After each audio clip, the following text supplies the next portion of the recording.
More than half the world's population now lives in towns and cities, and by 2050 another 2.5 billion people are set to join them. Coping with the demands of growing urbanization is the focus of the United Nations Habitat Conference, which is underway in Quito, Ecuador. Now, Charlotte Dubinsky is there for us and has been looking at some of the projects to try to achieve sustainable development. Building the homes of the future.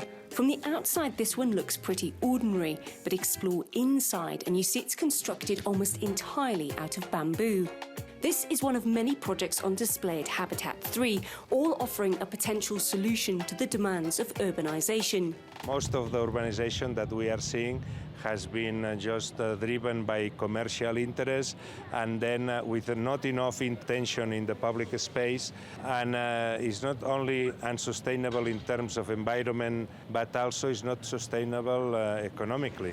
That means that there's a lot of need to rebuild urbanization, to correct a lot of mistakes, which are going to be costly corrections. That work is already underway in parts of Quito.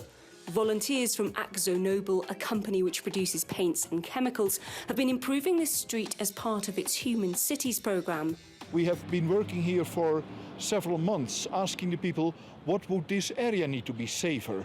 And people said, we need lighting and we need to open our shops during the night. And we also want public space for the children to play. But this is for us like a small example, because we really want to do it big.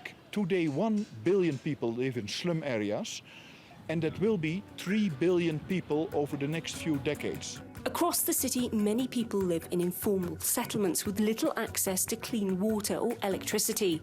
There's rapid construction underway here in the south of Quito, but Santa Clara 3 is not a new community. People have lived here for generations. What's different now is the types of homes that are being built for them to live in.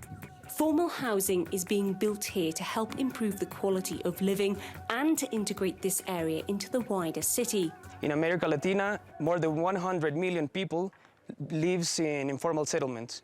We are here to say that this has to be a priority of the new urban agenda, and that the policies, the commitments, and the goals that are set in the new urban agenda has to have a base in the segregated population and the population that lives in poverty. This is something the new urban agenda being discussed at Habitat 3 will focus on. But with meetings taking place only once every 20 years, it will be a long time before the success of what's agreed on here can be measured. Charlotte Dubinsky, TRT World, Quito, Ecuador.